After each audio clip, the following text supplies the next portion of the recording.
뭐 강의할까? 예, 자, 강의 시작하도록 하죠. 30분까지만 할 거니까요. 30분을 넘으면 좋지 않은 강의다. 이렇게 이제 생각을 먹고 강의를 하도록 하겠습니다. 앉으시죠.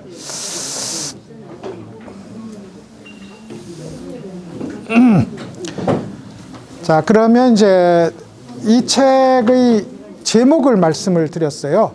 근데 이제 우리가 19장의 선문 종록 구성에 대해서 제가 이제 이런 방식으로 설명을 해보고 싶었던 겁니다. 우선 성철 스님이 주장하는 이 주제에 대해서 넓게는 불교, 좁게는 선문에서 어떤 일반적인 주장이 있었을까? 그걸 먼저 한번 살펴봤고요. 그 다음에는 모든 장이 그렇게 구성되어 있어서 법우님들께서 읽으실 때도 그렇게 읽으시면 될 것 같습니다. 그리고 이제 두 번째는 그런데 성철 스님의 주장은 일반적인 주장과 어떻게 같고, 그러니까 어떻게 특별한가, 어떻게 같으면서 어떻게 특별한가, 이 문제를 살펴보았어요. 그래서 이제 그게 이제 성철 스님 설법의 특징입니다. 그리고는 이제 제가 우리를 쑥대밭인 우리를 삼밭으로 데리고 가는 것들은 어차피 성철 스님이 번호 매겨서 문장을 인용하고 설법을 한 그거거든요. 그것이 우리한테 성철 스님이 주려고 했던 기준대였어요. 3대였어요. 3대. 그러니까 이제 모든 구성이 그렇게 돼 있어서 성철 스님의 문장은 인용한 문장과 해설한 내용은 가능하면 빼놓지 않고 읽어보려고 했던 것이 이제 이렇게 그러다 보니까 이렇게 두꺼워진 겁니다. 두꺼워졌는데 이제 여러분들과는 예를 들어서 이제 지금 이 얘기는 아마도 이 제1장의 경우에 견성즉부를 이야기하는데 두 주제를 얘기합니다. 한 덩어리는 견성하면 부처다 하는 덩어리 예문들이 쭉 나오고, 다른 한 덩어리는 그런데 견성에는 알고 이해하는 일, 무슨 말인지 알죠? 알고 이해하는 일이 끼어들으면 그건 모두 견성이 아니다. 이게 한 덩어리예요. 그래가지고 오늘은 그 첫 번째 덩어리인 견성하면 곧 부처다 하는 얘기를, 그리고 그것이 왜 우리에게 나무 목공을 할 때 튕겨주는 먹줄과 같고, 표대를 세우는 표대와 같고, 쑥을 바르게 키우는 삼밭과 같은지에 대해서 함께 공감해보는 그런 이제 시간으로 방식으로 공부를 할까 싶습니다. 그러니까 1-2를 읽어보자 이겁니다. 1-2를. 자, 29페이지입니다. 선문정로라고 한 건 성철 스님이 번역하신 거고, 현대어역이라고 한 건 이제 제가 번역한 겁니다. 같이 두 개 다 읽을 거예요. 제가 큰 소리를 읽고 여러분은 여러분 식으로 읽으면 되겠습니다. 읽겠습니다. 견성을 하면 즉시에 구경무심경이 현전하여 약과 병이 전부 소멸되고 교와 관을 다 휴식하느니라. 현대어역. 견성하면 그 즉시에 당장 무심이 되어 약과 병이 함께 사라지고 경전 공부와 참선 수행을 모두 쉬게 된다. 어떤 게 쉬워요? 저는 성철 스님께 쉽습니다. 제가 해놨는데도 매끄러울 뿐이지 어디를 맺어주는 법이 없어서 성철 스님께 좋습니다. 그러니까 이제 성철 스님이 왜 이렇게 한문문투로 했는지는 아시겠죠? 우리 같은 글 읽기가 습관된 사람은 이게 훨씬 더 때려주면서 들어옵니다. 근데 이제 지금은 그런 시대가 아니니까 이제 한자를 쓸 수 없다는 거죠. 없다는 겁니다. 보시죠. 견성하면 구경무심경이 현정한다. 성철 스님은 이랬고, 저는 견성하면 당장 무심이 된다. 이렇게 번역했어요. 물론 당연히 이제 문장은 그런 뜻입니다. 우리도 무심일 때 있죠. 우리가 체험한 무심은 99.9% 멍청한 무심입니다. 그죠? 이거예요. 이 무심은 영민하고도 밝은 무심입니다. 거울이 완전히 밝은 거울이라서 지나간 것마다 요만큼도 왜곡 없이 비추는 무심이야. 우리 무심은 먼지가 잔뜩 끼어서 얘가 와도 모르고 저가 와도 모르는 무심이라서 우리의 무심은 멍충한 무심이다.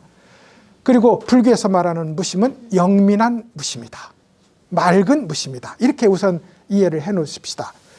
근데 이제 그러면 제가 아까 거울 상상해 달라고 했잖아요. 화두 들고 계신가요? 예, 화두 들고 있어야 됩니다. 이목구가 열심히 할 때는 내 존재가 이목구에 빨려들도록 이목구 하시고요.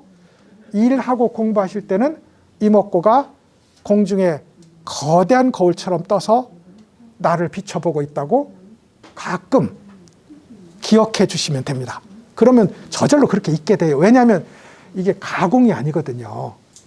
실제로 이렇게 영민하게 알아차리는 본성의 거울은 우리 속에서 우리가 알던 모르던 작용하고 있어요. 지금 이렇게 보고 듣고 느끼고 아는 게 그것 때문이라니까요.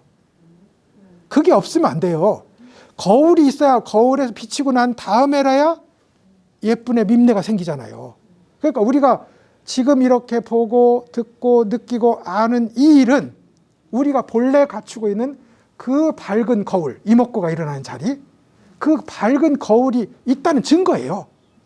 근데 우리가 그렇게 나쁜 짓을 안 하면 가만히 있어도 이 소위 밝은 본래 자성이 우리를 물들입니다. 그러니까 우리가 해야 될 일은 뭐예요? 가능하면 덜 하는 겁니다. 가능하면 생각도 덜 하면 저절로 우리가 갖추고 있는 그 본래 밝음이 우리를 물들여요. 거기다가 우리가 이목구를 들어주면 이건 거의 주마가편이지. 2배씩 4배씩 빨라지는 겁니다. 그것이 공부의 요령입니다. 요령이라서 가만히 있어도 이 본래 자성, 그러니까 본래 깨달음이라는 게 있단 말입니다. 이목구가 일어나는 자리가 거기에요. 그 본래 깨달음이 우리를 밝음으로 물들이는 일이 있습니다. 일이 있어. 늘 악으로만 물들이는 게 아니거든. 계속 우리 속의 부처님이 우리를 계속 부처 만들려고 끝없이 노력하고 있어요. 그 본래 밝은 부처님, 이걸 작용을 강하게 하려면 어떻게 해야 되냐면 우리가 지금 죽을 듯이 변덕을 부리고 있는 이 생각하는 작용, 이걸 기술을 써서 수시로 멈춰주는 겁니다. 수시로. 어떻게 멈춰주냐면 3000배 좋지요. 근데 3000배, 한 2000배쯤 하면 생각이, 어지간한 생각은 자거든. 안 되거든. 그러면 3000배 좋지요. 암벽 등반 좋습니다. 거기서 생각하면 죽어요. 암벽 등반 좋습니다. 당연히 마라톤이 왜 그렇게 사람한테 궁극적으로 어느 지점에 가서 우리를 전에 체험하지 못한 체험을 하게 하느냐. 의학적으로 무슨 엔돌핀이 솟아난다 그거지만 실제로는 무심경에 가서 우리의 진짜가 나오기 때문에 마라톤의 어떤 지점에 가면 행복하고 충일한 겁니다. 충일한 거예요. 그런데 그 중에 최고는 이목구죠. 그 중에 최고는 이목구입니다. 이것은 앉아서 수행할 때는 강력하게 우리를 비추고 우리가 일하고 책 읽고 생각할 때는 넓게 우리를 비추지만 여기에 계속 우리가 마음을 주고 주인공의 자리를 1번 표를 거기다 줄 때 1번 자리를 거기다 계속 줘야 돼요. 이목구에다가 줄 때 이것은 우리가 암벽 등반 100번 하는 것보다 좋고 3000배 하는 것보다 좋은 본질적인 얘기가 된다고요. 되는데 그것이 무심을 실천하는 길입니다. 그래서 제가 그랬잖아요. 무심을 실천해서 구경무심에 이른다. 무심을 실천하는 게 이목구입니다. 이목구. 그래서 이거 보시죠. 견성하면 무심경이 출현한다 했어요. 그렇게 생각의 모든 그림자, 하늘을 가리고 있는 구름 같은 이게 생각이거든요. 생각의 그림자가 이목구에 의해서 관세음보살에 의해서 온만이 반매음에 의해서 사라지면 남는 건 태양이거든요. 우리 속에 있는 그 거울, 그것만 남는다고요. 그러니까 생각만 내려놓으면 본래 완전한 거울이 자기 역할을 해요. 이게 견성이거든요. 그리고 그 말띠 맑고 영민한 무심, 우리 멍청한 무심 말고요. 그 영민한 무심이 반짝거리기 시작하면, 그리고 그것이 변함이 없으면 이것이 견성이고 이것이 구경무심입니다. 그래서 이제 견성하면 구경무심이다. 이건데 성철 스님이 얼마나 급하셨으면 구경무심이라는 말이 없어요. 한문 문장에 그냥 무심이에요. 근데 성철 스님은 무심하면, 우리 같은 사람은 아, 멍청한 무심이면 되는구나. 그러면 자, 오늘부터 멍청. 그래서 멍 때리는 것도 수행이다. 이렇게 나갈 거라고요? 그러니까 안 돼요. 무심은 종류가 많습니다. 많아서 수행을 하면 우리가 사선팔정이라는 걸 겪어요.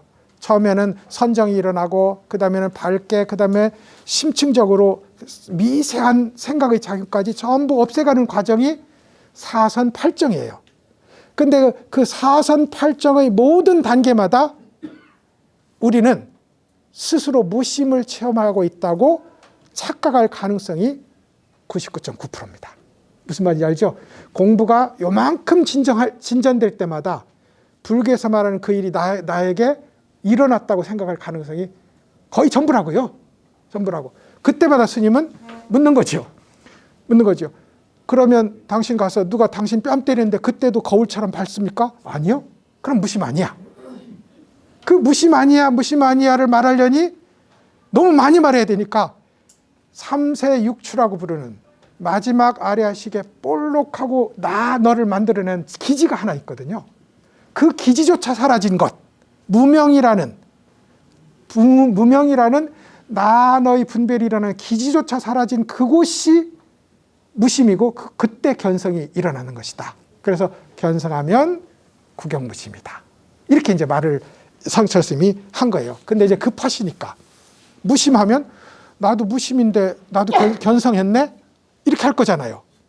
그래서 견성한 사람이 맞는 거거든. 그런데 당신들이 얘기하는 그 무심은 다 유심의 영역이다. 이렇게 말씀을 하려고 구경무심경이라는 말을 이제 쓰신 겁니다. 번역을. 그래서 이제 이렇게 읽어서 1-1에 대한 이제 말씀들을 조금 이야기를 나누어 놨습니다. 그 다음에 이제 32페이지를 한번 같이 읽어보도록 할까요? 두 번째 문장입니다. 두 번째 문장 색깔을 예쁘게 칠한 것 위에 성철 스님이 지금 제1장의 주제가 뭔지를 강설한 내용을 제가 갖다 놨어요.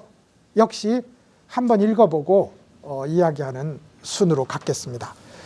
흔히 참선하다가 기특한 소견이 생기면 그것을 두고 견성했다거나 한소식했다고들 하는데 정작 만나서 살펴보면 견성하지 못한 사람하고 똑같다. 과연 무엇을 깨쳤나 점검해 보면 제 홀로 망상에 휩싸여 생각나는 대로 함부로 떠드는 것에 불과하다. 견성에 대한 그릇된 견해와 망설은 자신만 그르치는 것이 아니다. 이는 선종의 종지를 흐리고 정맥을 끊는 심각한 폐해다. 이랬어요.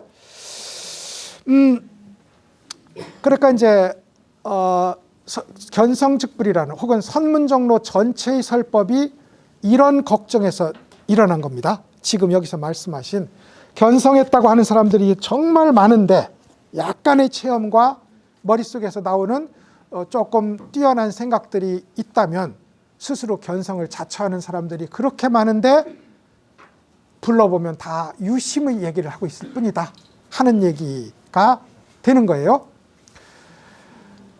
만약에 이제 여러분 이렇게 이제 우리 중에도 스승이 있을 거 아닙니까? 그럼 이제 스님 참 존경하는 스님이 제가 공부하다가 몸이 사라졌어요. 몸 사라지거든요. 제가 참선하고 있는데 몸이 사라졌어요. 내가 있는지도 모르겠어요. 그러니까 보살님 어떻게 그렇게 공부를 열심히 하셔서 그래가지고 상석에 이렇게 앉아놓고 이 보살님은 견성하신 분입니다. 이러면 여러분 속겠지요. 이 스님 마음에 들어 죽겠지요. 이 사람이 악지식입니다.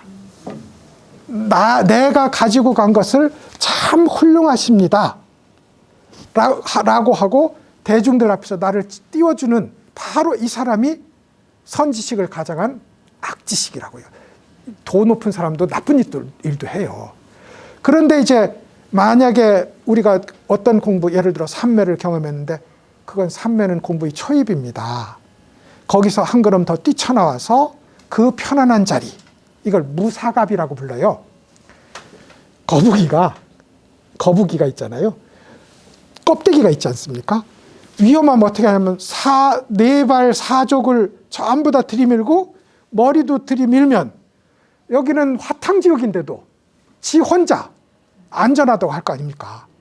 이걸 일 없는 갑옷 속이라고 부른다고요. 그 속에만 들어가면 일이 없다고 눈 가리고 아웅을 한다니까요. 눈 가리고. 우리 삼매라는 게 그런 겁니다. 삼매에 들어가서 아무 일도 없으니 나는 인생 문제 해결했다고 생각하냐. 나오면 100가지 1000가지가 그대로 쳐들어오는데 거북 속에 있을 때는 좋았지만 내놓으면 누가 있다가 그걸 거북 손을 자르든지 뭐 하여간 잡아먹을 거 아닙니까? 그래서 그렇게 자기 갑옷을 만들어 놓고 그 속에 들어가서 편안한 무심에 안주하는 일, 이런 일이 있을 때 성철 스님이라면 아주 단도직입적으로 묻는 겁니다. 너무 잔인할 정도로. 그러면 선정에서 나와도 그 일이 있나? 없는 거거든. 참선할 때는 있다가 참선을 안 하고 선방 문을 놨으면 없으면 그건 공부가 아니라 유심의 장난이다 이거지요. 이것이 이제 성철 스님의 지속된 지도 방법이었어요. 그래서 누구라고는 제가 말씀드리지 못하는데 성철 스님의 흔적을 따라서 읽다 보면 어떤 스님이 열심히 공부를 해서 깨쳤어요. 우리가 말하는 깨달음을 얻었어요. 그래서 굉장히 좋은 스님한테 가서 자기의 견처를 말하니 맞다, 옳다라고 인정을 합니다. 그러니까 성철 스님이 다시 일로 와보소. 그래가지고 다시 말해봐요. 그리고 뭐라고 말했어요? 뭐라고 말했다고는 기록이 안 돼 있습니다. 뭐라고 말했겠어요? 잠자도 그게 있습니까지. 이건 기준이 명확한 겁니다. 잠자도 그것이 없다면 이건 우리 김명호 선생님 하시는 유식에서는 명확한 겁니다. 잠잘 때도 그것이 없다면 우리는 분별하고 있는 거예요. 왜냐하면 아리아식이 작동하고 있는 거잖아요. 그래서 이제 그 아리아식이 작동하는지를 판별하는 기준에 그 일이 있는 겁니다. 잠자도 그 일이 있느냐? 라고 물었을 때 이제 그 스님 해보니까 정직하거든. 아닌 거야. 그래서 더 이먹고 해야 되겠네. 그렇다고 그 스님이 체험한 그 경계가 무의미하거나 없어지겠어요? 거기서 만족하면 없어집니다. 그래서 지난번에 제가 박산부의 스님을 얘기해 드렸는데 박산부의 선사가 앉기만 하면 선정에 들어갔어요. 앉기만 하면. 그래서 설암 조흠 스님도 앉기만 하면 선정에 들어갔어요. 그런데 이제 선정에 들어가니 이게 깨달은 것 같은 거예요. 그래가지고 자, 저기 어느 남방에 훌륭한 스님이 있다는데 내 공부한 것이 깨달음인지 점검하러 가야 되겠다. 여기까지 훌륭하시죠.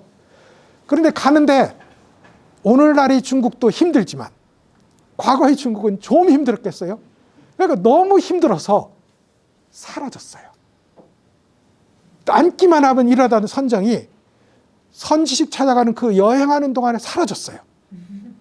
그런 일이 수시로 일어납니다. 내가 도달한 자리가 거기다 하고 유지하려고 하면 물러나요. 이 공부가 물을 거슬러 올라가는 배와 같아요.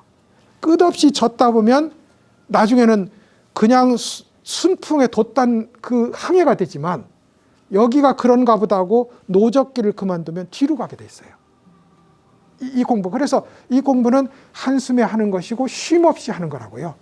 한숨에 하는 거고 쉼 없이 하는 건데 성철 스님은 지금 이렇게 와서 네 이렇게 견성했습니다 하는 사람들을 자비심으로 본 거예요.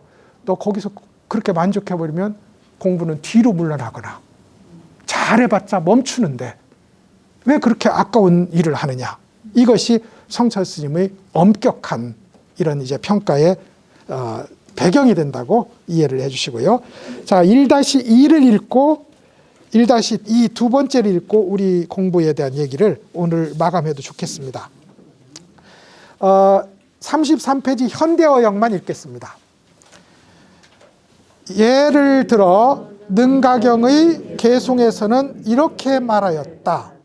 모든 천승과 범중승, 성문승과 연각승, 그리고 재불열애승이 있다. 내가 말한 이 모든 수레는 유심으로 지향하는 것이므로 모든 수레는 궁극이 아니다. 만약 그 마음이 모두 소멸한다면 소래라는 대상도 없고 수레를 타는 주체도 없으며 수레 자체를 설정할 수도 없다. 내가 말하고자 한 것은 오직 하나의 수레이지만 중생들을 인도하기 위해 여러 가지 수레로 나눈 것이다. 이랬습니다. 수레는 건 방법론입니다.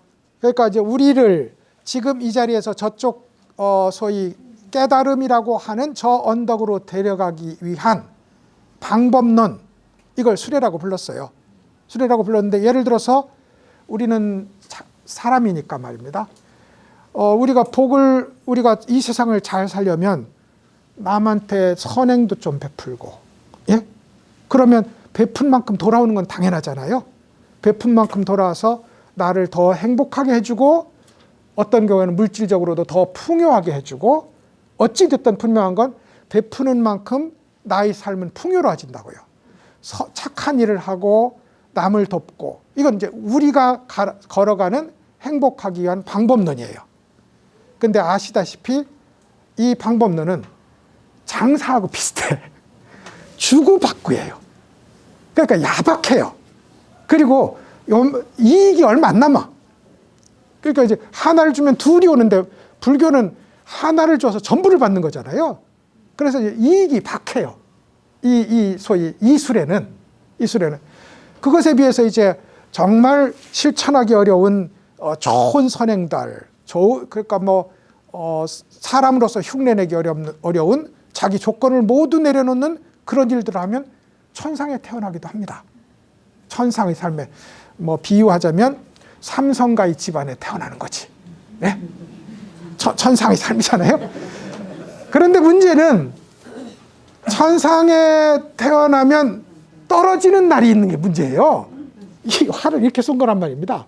그래서 이제 그러면은 천승도 아니겠어. 사람의 수레도 아니고 천상에 사는 일의 수레도 아닌 거야.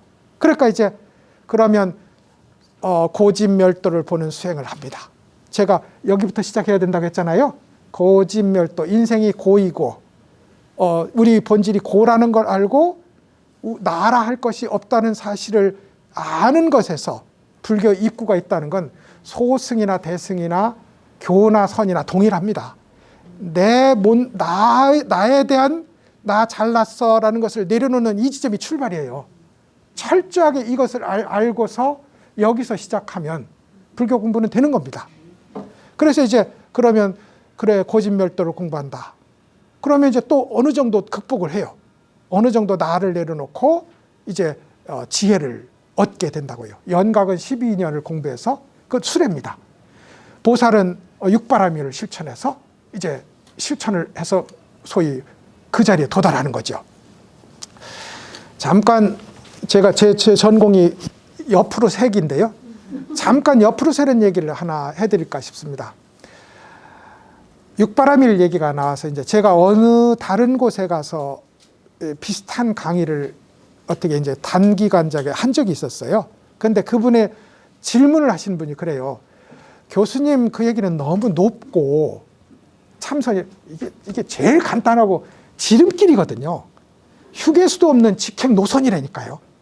이게 직행 노선인데 이것이 어렵다면 참 곤란하긴 곤란한 겁니다. 그래서 이것이야말로 최고의 직행 노선이라서 그런데도 하여간 그렇게 말씀하셨어요. 그건 너무 높고 어려워서 우리 같은 사람은 육바라밀, 도시, 지계, 인욕, 정진, 선정, 지혜를 닦는 육바라밀을 닦아서 부처되는 길을 걷는 것도 좋지 않겠습니까? 그게 무슨 말인지 알아요. 보살도를 실천하겠다는 겁니다. 그러니까 우리 그렇잖아. 사회적 선행 이거를 보살도라고 생각하는 거예요. 그것이기도 하지만 여러분 이 소위 육바라밀이 이런 거예요. 예를 들어 보시가 있다. 그러면 보시는 이것도 주는 거잖아요. 재물도 주고 그리고 내 몸도 주고 모든 걸 주는데 마지막으로 줄 게 뭐냐면 시비, 선악, 판별도 줘야죠. 분별도 내주는 거라. 내가 잘났어도 내드리고 착하니 미운이 하는 것도 내드리고 그렇게 나한테 일어난 나다움에 대해서 내 거잖아요. 내 걸 내놓는 게 보시라고요. 나의 것을 내놓는 게 그래서 중요한 겁니다. 내 속에 있는 아이고 아까워라 하면서 내놓는 만큼 내 성체가 약해지는 거잖아요. 나라는 고집스러운 덩어리가 허물어지는 거잖아요. 그게 돈이든 선행이든 손해보는 일을 하는 겁니다. 그 손해만큼 지혜로워진다고요. 근데 보시 궁극은 뭐냐면 시비 분별까지 전부 내려놓는 거라고. 그랬을 때 보시가 쉬운 게 아닌 겁니다. 참선하고 똑같은 거예요. 그래서 성철 스님은 진정한 보시는 견성을 해봐야 뭔지 안다. 참 답답한 얘기지.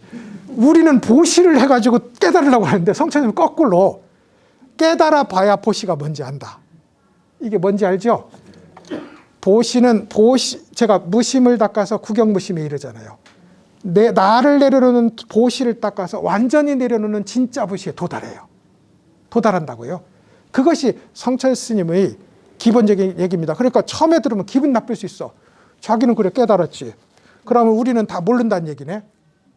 그런 얘기인데 계속 깨달음이라는 것이 이게 유일한 기준이거든요. 선문에서는.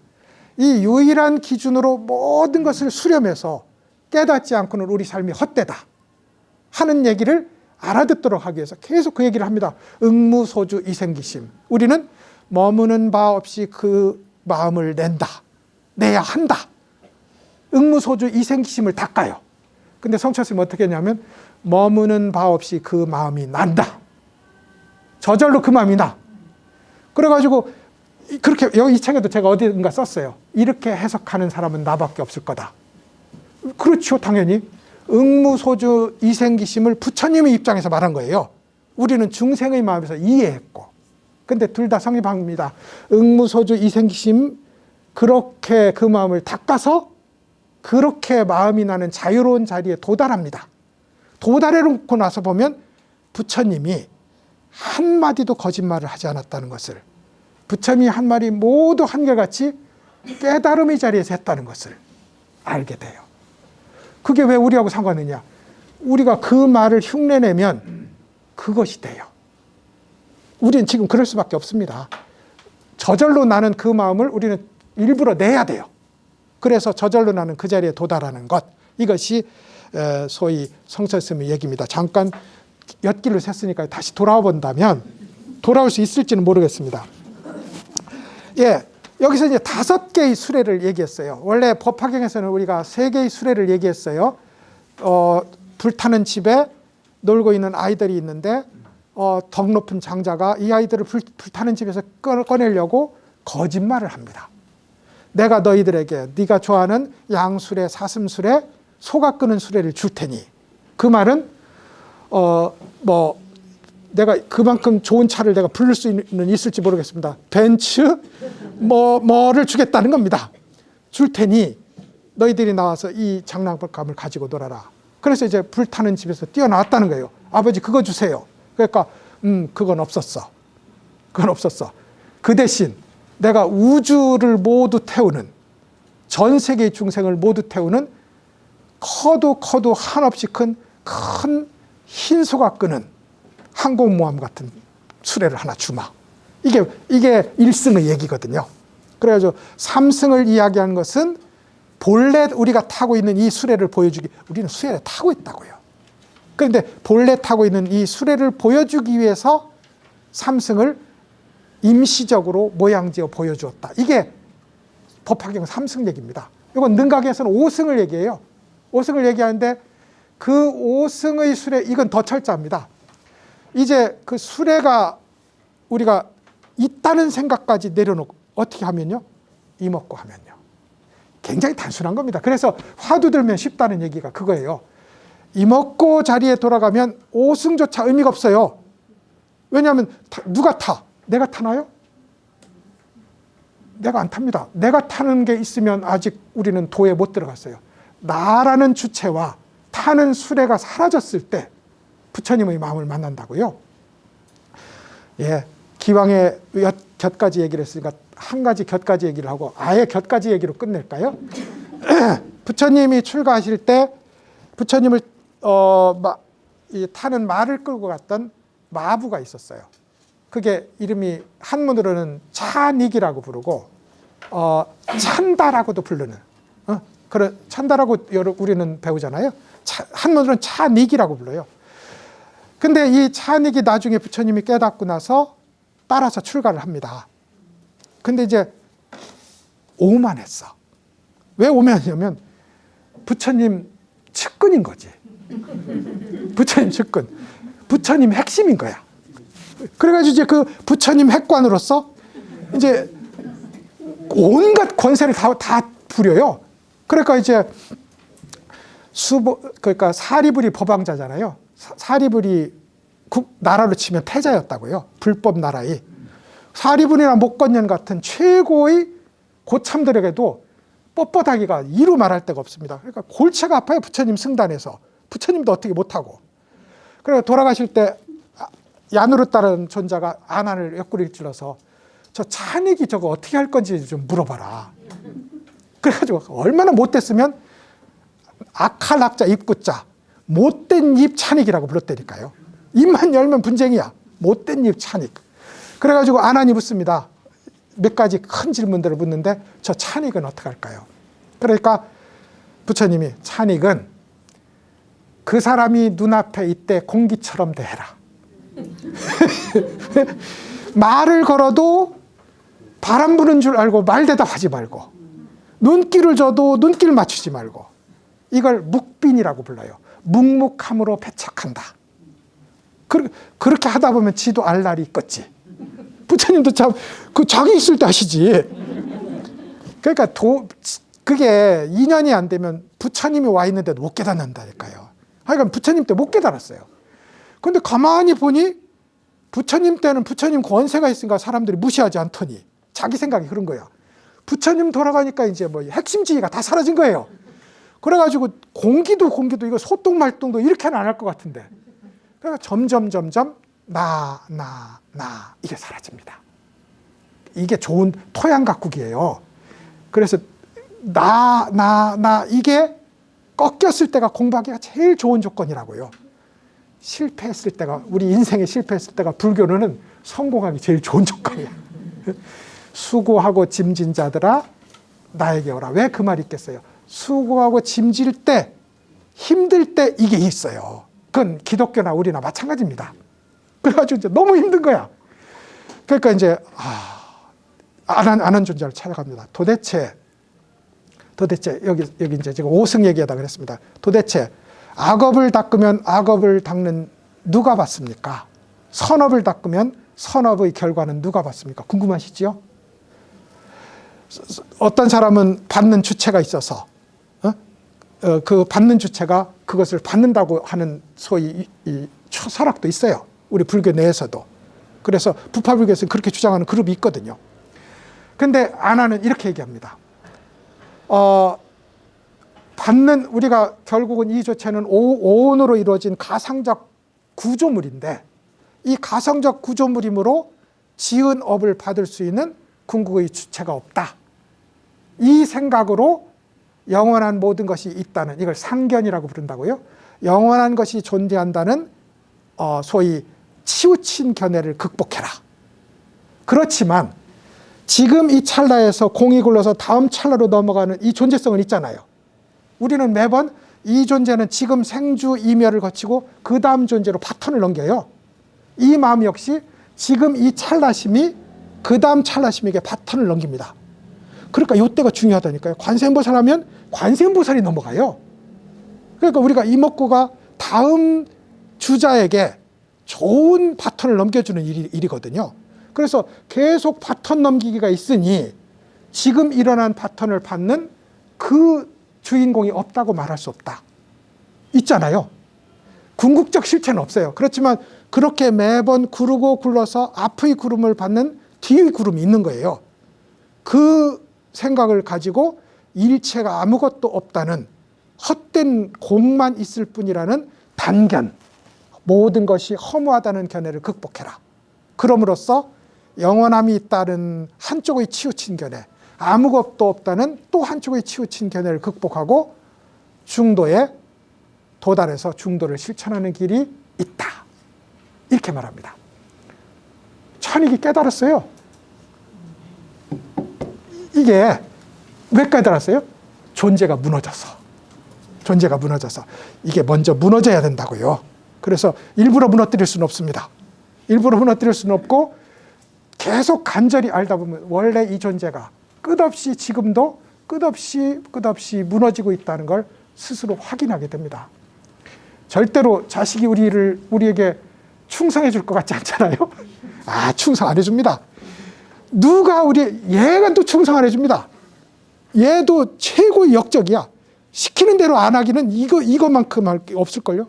어떤 것도 말을 안 들어주는데 그렇게 끝없이 뜻대로 되지 않는 무너짐 속에서 우리를 불생불멸의 바탕자리로 끌고 가는 이먹고, 이 일을 주체도 사라지고 대상도 사라지는, 닦는 나도 없고 닦는 저 이먹고조차 없는 그 자리로 매 순간 우리를 끌고 가는 이 공부, 이걸 하기 위해서라면 지금 유심을 내려놓고, 여기서 유심 얘기하는 거거든요. 유심의 장난을 내려놓고 진지한 화두 참고에 들어가지 않을 수 있겠느냐.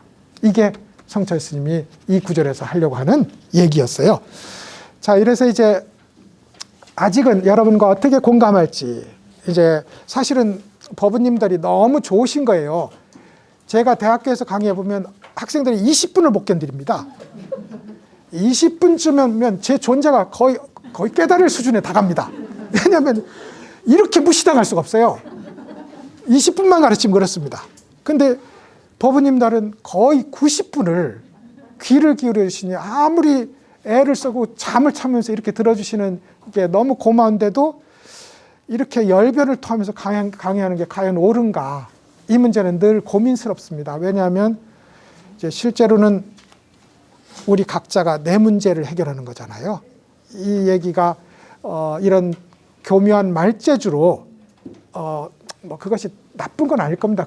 우리를 계속 성철 스님이 있는 자리로 데려다 놓으니까, 부처님 있는 자리로 데려다 놓는다는 점에서 나쁘지는 않지만 이 귀한 시간을 어떻게 쓸지에 대해서는 계속 고민을 해보도록 하겠습니다. 오늘 강의는 여하튼 이렇게 미흡한 방식으로 마치도록 하겠습니다. 여러분 수고하셨습니다.